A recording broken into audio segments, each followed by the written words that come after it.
All right, so some of you guys have been asking to see how I rig up these Z-Man products. Now this is the Diesel Minnow Z. This is C.A. Richardson's custom color. It's called Bloody Mary Sunday. I love this color because it's dark. It's got a little contrast to it. It's got some gold flake, some red flake, anything to help push through this darker water. So when I rig this thing, this is my 3/16 ounce I-Strike Texas eye hook. You just start right here at the very top, push through. Now I go through about 1/4 of an inch or so, right? I don't go all the way into where the split, the underside of the bait starts. I work it around, turn it.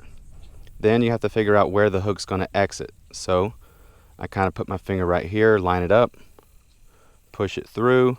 I make sure it comes right out the top of the bait, like that. And there you go, properly rigged. Now I go one step further and skin hook it. So I'm basically just going to pull back, push up, and just drive the point into that soft plastic just a teeny bit. Now it's not a lot, it's just a little bit. And that allows it to be weedless, right? So I'm not stabbing my finger. It's not going to get caught or hung up on oysters. So that is exactly how I like to rig these paddle tails. All right, we're going to slather this thing down with some ProCure and see what's biting. All right, first cast into it. She's working the grass line. Ooh, light in the background. I'm gonna pull it right up this line here.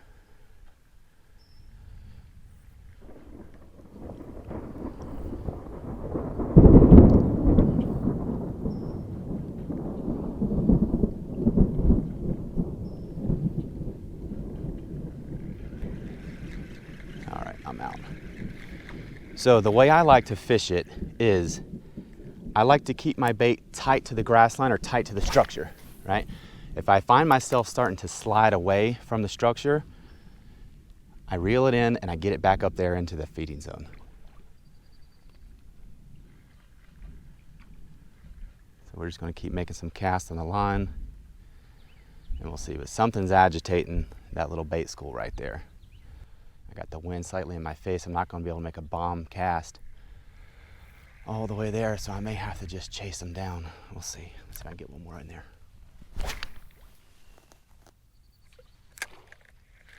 Yep, there they are. They're right off that little grass point.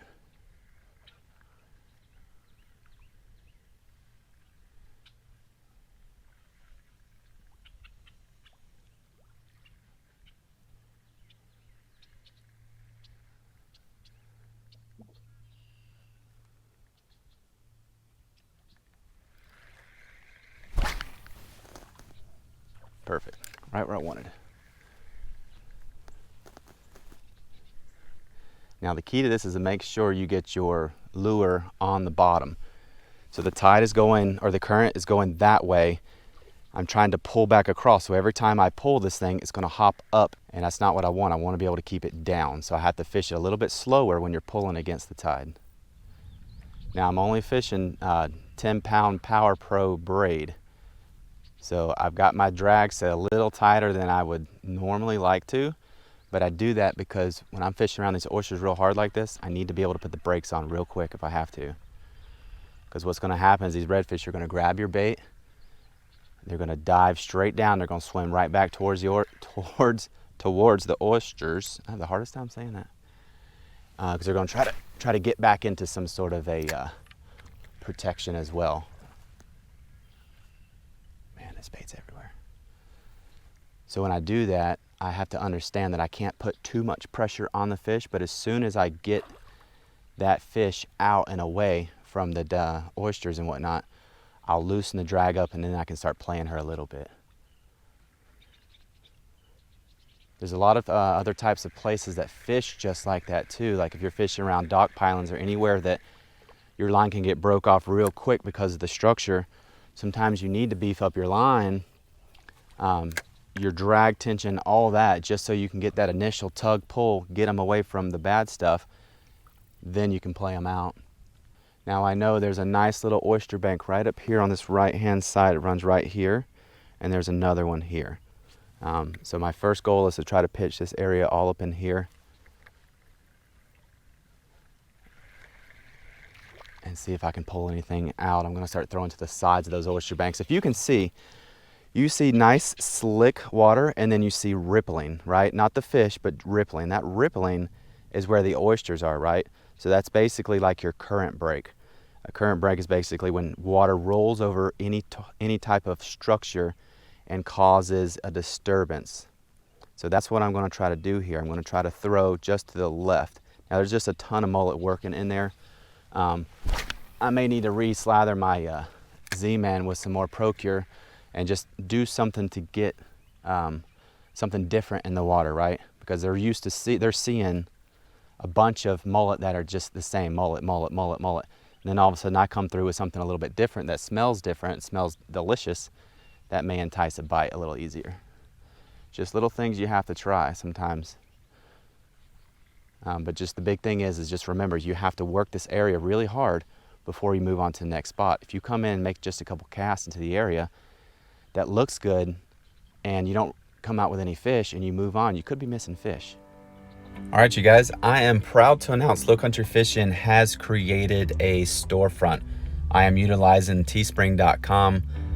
In this storefront, you guys can go and get all the merch that you've been wanting. T-shirts, men and women both, mugs, there's hoodies, sweatshirts, logos, muscle T-shirts. There's all kinds of really cool stuff in here in a bunch of different types of colors. So I have one initial design right now.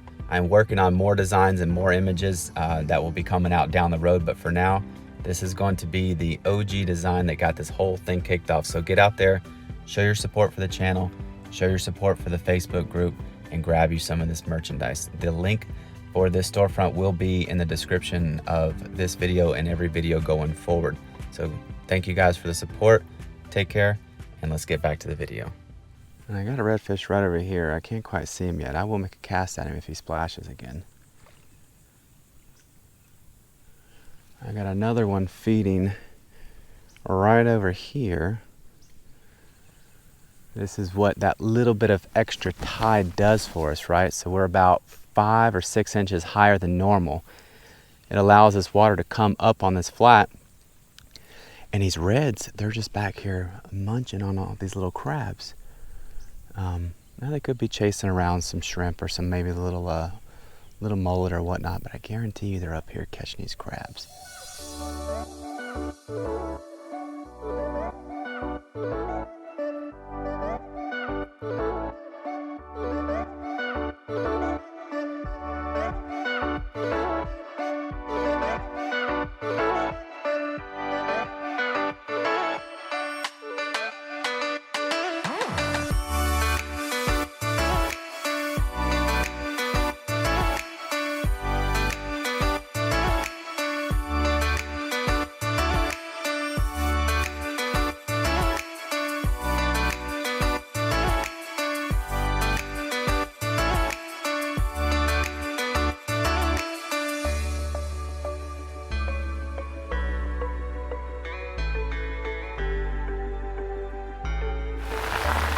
Well, this is my current status.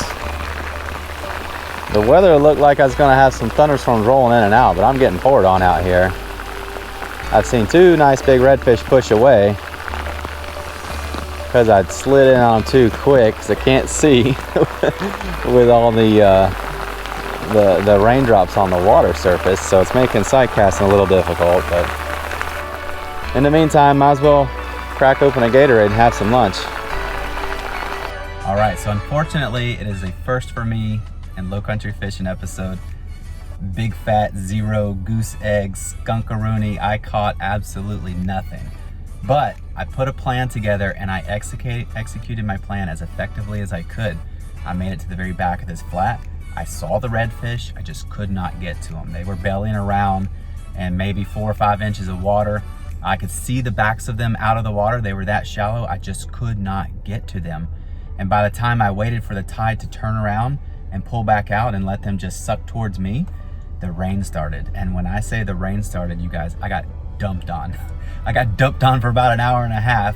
I was sitting there in probably the worst rain I've ever sat in. Thank the good Lord it wasn't lightning, and I have a wife and kids to go home to.